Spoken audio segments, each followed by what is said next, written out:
ito talaga yung nag-check ng all the boxes that you're looking for in a career. Apo. Sa kwento mo, na-amaze ako kasi ang aga mong nalaman. Parang question ko sa sarili ko, ba't hindi ko naisip yun? Talaga po. Pero nag-skip ka agad kayo sa corporate. Bakit naman po hindi siya naging option for you? Or naging option ba? Naging option din. Opo. Pero bakit?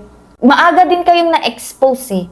Iba-iba lang yung story ninyo. Pero paano pong napunta sa ganun? Ako nag-corporate pa ako, pero kayo hindi talaga. Diretso entrepreneurship. Paano naman po naging ganun yung story nyo? Naging blessed lang siguro tayong dalawa na mas maagang nakahanap ng opportunity na kung ano talaga yung gusto natin gawin. At syempre, nagkaroon tayo ng options.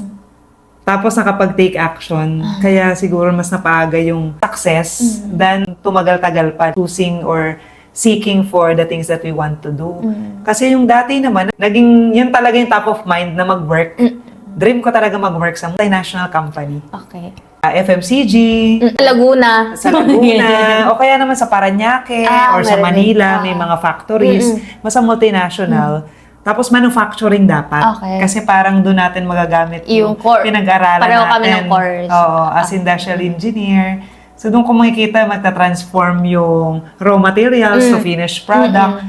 Pero naging top of mind ko lang yun dahil nga yun yung tinuturo sa school. Okay. So kung ano yung tinuro sa school, na ito yung mga magiging trabaho mo after.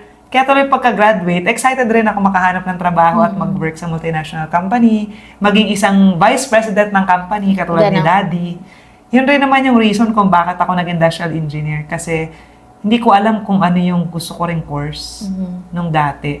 Ikaw, nabigyan ka ng chance na maging scholar. Apo. Kaya pipili ka doon ng course na pwede. Ako naman, binigyan ako ng chance na mamili ng course, pero hindi ko alam kung anong gusto ko. Wala talaga doon sa talino. Hindi mo talaga alam kung saan ka dadali ng tadhana.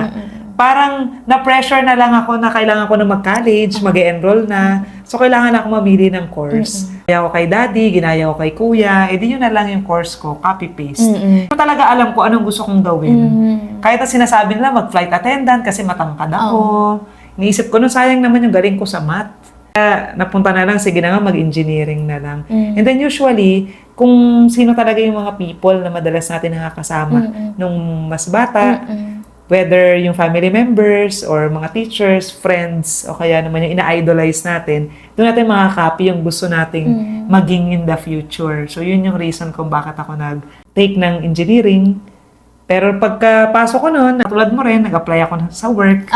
Excited na excited ako. Pumunta sa Boni, Mandaluyong, mag-apply sa isang bookstore na company.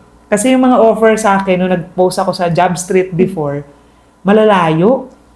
Kahit malaki yung offer, hindi ko na pinuntahan kasi nga malalayo. Sinabihan rin ako ng parents ko na wag yung sobrang layo. Kasi nga, nakakapagod.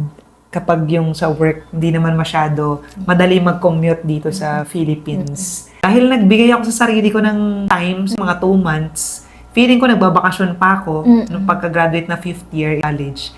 2 months muna na pahinga. Yan, nag-network marketing kami. Attend ako ng mga seminars na personal growth. Parang yun na lang yung gusto kong gawin sa buhay. Umattend ng mga seminars. Kasi nasa learning mode ka pa dahil pagka-graduate, diba, sanay ka.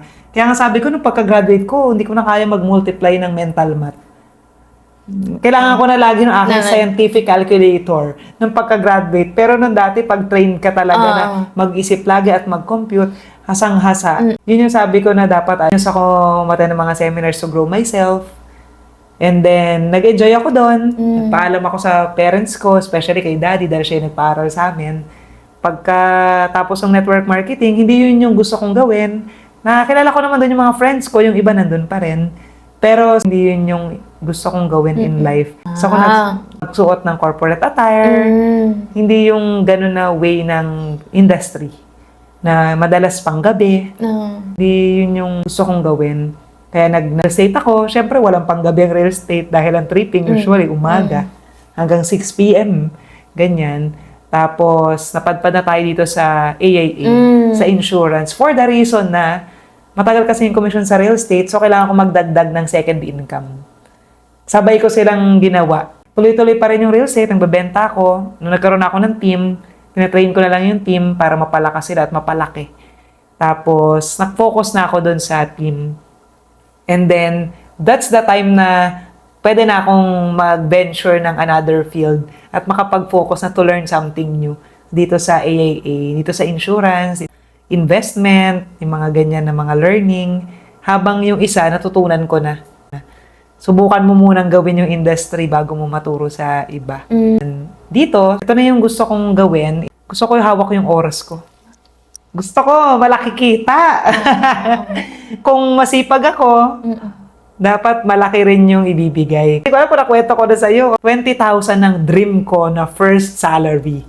Noong interview ako ng HR, first interview ko, nag-iisa lang naman yun. What's your asking salary? Sabi ko 20,000. Pasa ako sa first screening, pero nung second, nag-email sa akin na they cannot give yung asking salary ko na 20,000.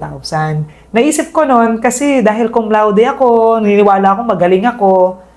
Malay ko ba na malaki yung 20,000 para sa fresh grad? That time? Oo, that time. Nag-usap kami ng mga classmates ko dati. Nag-apply na rin sila sa iba. 12 to 14,000 yung offer sa kanila.